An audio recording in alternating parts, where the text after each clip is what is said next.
So, hi everyone, it's just Andrea today, and I'm your friendly neighborhood human blood slip and slide. I want to talk to you a little bit about something that hits like a surprise pop quiz that you definitely didn't study for.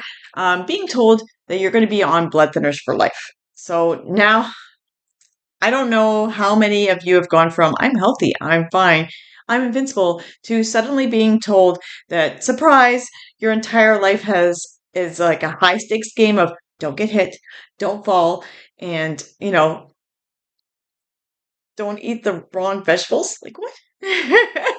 Because when a doctor says you'll be on blood thinners for life, they don't mean for a while and they don't mean until things calm down. They actually mean forever, like Costco size bulk pack, like lifetime forever. So, suddenly we're living in a world where a car accident isn't just inconvenient, it's a full blown boss battle. And contact sports? Absolutely not. Yep, there's even like thinking about dodgeball feels dangerous. And if you're on warfarin, which I am, yay, then you're now a toxic relationship with leafy greens. So one day spinach is good for you, and then the next day it's plotting your demise. Kale becomes your frenemy you can't trust. So eating healthy? Yeah, but you can't eat these things. Like what? Like it's pretty crazy. So even dehydration can cause blood clots. So be careful. Anyway, there's that anxiety then. Okay, so that anxiety that comes with that, it's like someone installed a smoke alarm in your brain, and suddenly that goes off like every time you get a bruise or a cramp or a weird tingling in your leg. You know, um, you're suddenly hyper aware of your own circulatory symptom. Oh my God, system. I can talk, I swear. For me, this has gone on a long time. In fact, this blows my mind. I'm coming up on my 20th clotaversary this September. 20 years, 2 decades. Oh my God. Um, and I've had this clot longer than some people have their marriages, including myself. So, honestly, it's incredible though. I'm still here talking about it because when I first got diagnosed, I thought it was gone. I thought it was done. I thought that was it for me. I was already planning my dramatic like goodbye speech. I was ready to float toward the light like a Victorian woman on the fainting couch. Oh. But here I am, still standing and still clot free for now, and still learning how to live with this thing that completely changed my life. Recently, a lot of you have shared your own stories, and uh, what it felt like to be told you'd be on blood thinners for life. Some of you were angry, some of you were terrified, and some were confused, and some were like, okay, but can I still drink wine? Like, there's a lot of questions. There's a lot of questions. Like, this person says, so far it doesn't change much of my day to day, but I avoid contact sports and limit my alcohol use. I don't get drunk anymore, but alcohol is okay. Tipsy's fine. I generally don't drink much though. Sometimes bruising can go up, and I can get extra careful now cutting vegetables, etc. Can you imagine? You're cutting it. You don't really even think of these little things, but it happens. Like, and then all of a sudden, you can't get to stop bleeding, and it's pretty crazy actually. Um, if you love to ski or some type of activity, that is a risk. Talk to your doctor and consider skipping a dose on the day you're going to go. This is what they told me. Obviously, it's a educated risk. Now, remember, I'm not a doctor. This is not to listen to this because every person is different. Every body is different. Um, I'm now always mindful that I'm on blood thinners and it outweighs the anxiety of not being on them. So honestly, I agree with that. Not being on them, I think, would be even more nerve-wracking for me because they don't know why I get blood clots, and I still get blood clots even on the blood thinners. So I agree with that. If a one little pill or injection a day is going to save my life, I'm down for that. It could be worse. I mean, no, there's a lot of things that you can't have or do that you have to think about and stuff like that. But that doesn't mean that, I can't live my life, right?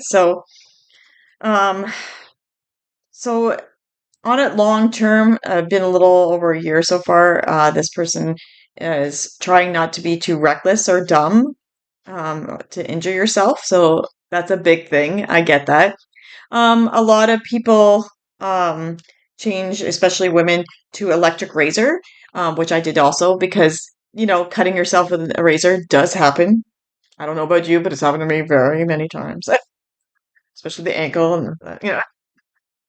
and yeah, like it doesn't stop bleeding again, and you're, having says, the fact that you can't take NSAIDs is also annoying because, if you have like a headache or a migraine, you might like to take like Advil and stuff, and then um, now you have to call your doctor and see if this is okay and how much, and Tylenol. I apologize, but just does not do anything for anybody I know.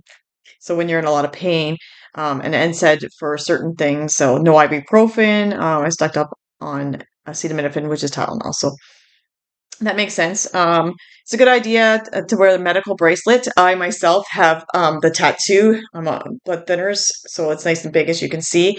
Um, kind of triangle like this.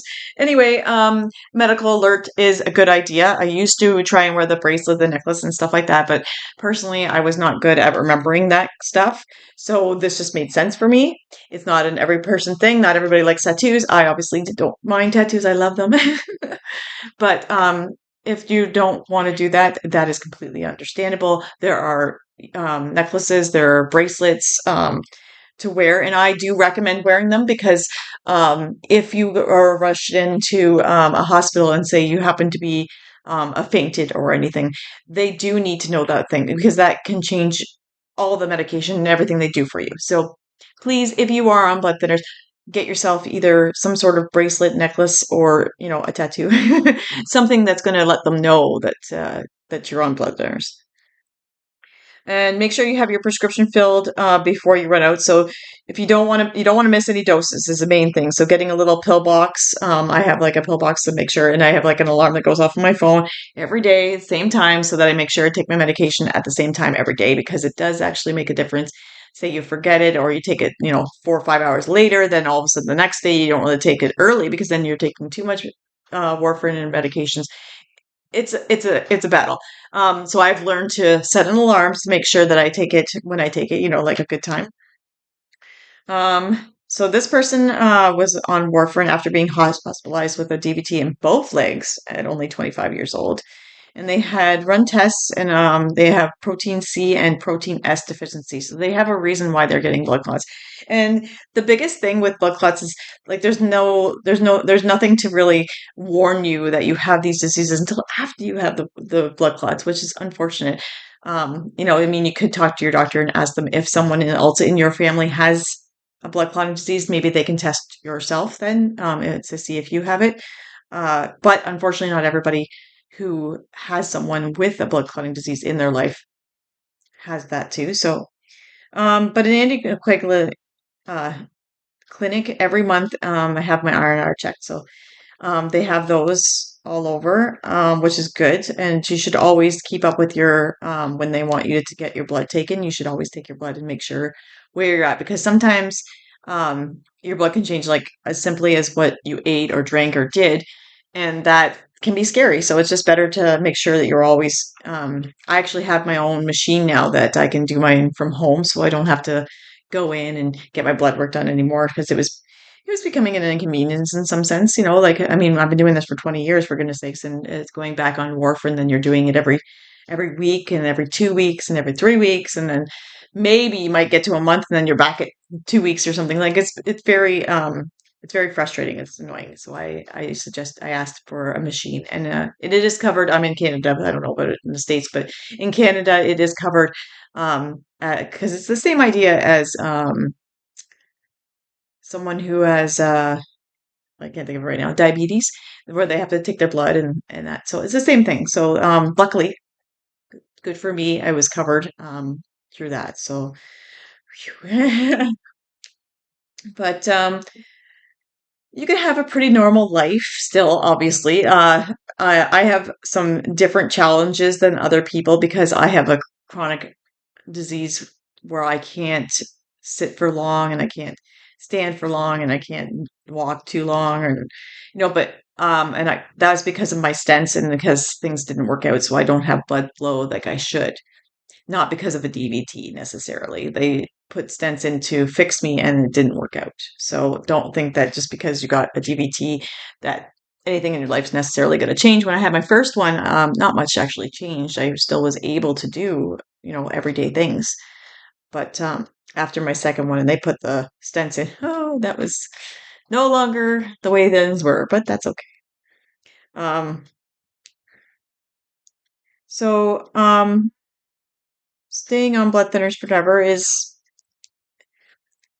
you know, it is uh crazy. It's a lot, but like I said, and for most people, they kind of feel like it's better to be on it because it is pretty scary, especially when you find out that, I mean, you could have died from it. It could have gotten to your lung. It could have moved, like any of those things.